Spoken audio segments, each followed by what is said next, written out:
విద్యే సమాజాభివృద్ధికి పునాది అనే సంకల్పంతో దుర్గా సోంప్రసాద్ చారిటబుల్ ట్రస్ట్ మరోసారి సేవా కార్యక్రమాలను పునః ప్రారంభించింది.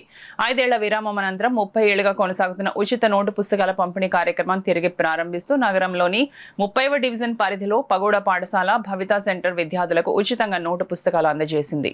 కాకినాడ నగరంలోని 30వ డివిజన్లో ఉన్న పగోడా పాఠశాలలో దుర్గా సోంప్రసాద్ చారిటబుల్ ట్రస్ట్ ఆధ్వర్యంలో ఉచిత నోటు పుస్తకాల పంపిణీ కార్యక్రమం నిర్వహించారు. ఈ సందర్భంగా సుమారు 120 మంది ప్రాథమిక విద్యార్థులకు నోటు పుస్తకాలను పంపిణీ చేశారు. అలాగే భవితా సెంటర్ విద్యార్థులకు కూడా విద్యా సామాగ్రిని అందజేశారు.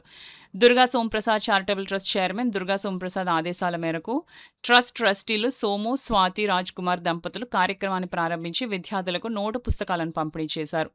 ఈ సందర్భంగా ట్రస్ట్ ప్రతినిధులు మాట్లాడుతూ గత 30 సంవత్సరాలుగా ప్రతి విద్యా సంవత్సరంలో పేద, నిరుపేద విద్యార్థులకు ఉచితంగా నోటు పుస్తకాలు అందిస్తూ వస్తున్నామని తెలిపారు.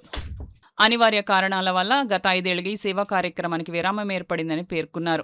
ప్రతి ఏడాది విద్యార్థులకు అవసరమైన నోటు పుస్తకాలు, ఇతర విద్యా సామాగ్రిని అందించి వారి విద్యాభ్యాసానికి అండగా నిలవడం ట్రస్ట్ ప్రధాన లక్ష్యమని చెప్పారు. విద్యార్థులు, తల్లిదండ్రులు ట్రస్ట్ సేవలను అభినందిస్తూ పేద విద్యార్థులకు ఈ సహాయం ఎంతో ఉపయోగపడుతుందని పేర్కొన్నారు. కార్యక్రమంలో పాఠశాల ప్రధానోపాధ్యాయులు సుభాషిణి, డివైఓ రవికుమార్ పాల్గొన్నారు. ఇవాళ 36వ డివిజన్లో ఉన్న ప్రగోడా స్కూల్లో బుక్స్ డిస్ట్రిబ్యూషన్ చేయడం జరిగింది. ప్రైమరీ స్కూల్ పిల్లలకి ఇంచుమించుగా 120 మంది పిల్లలకి ఇది చేయడం జరిగింది. ప్రగోడా స్కూల్ మరియు భవితా సెంటర్లో విద్యార్థులకు కూడా ఇవ్వడం జరిగింది. గత గత 30 సంవత్సరాల నుంచి బుక్స్ డిస్ట్రిబ్యూషన్ చేయడం జరుగుతుంది.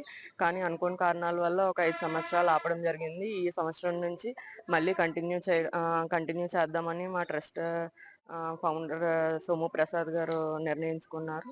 సో మేము ఆ ఉద్దేశం మేరకు ముందుకెళ్తున్నాం.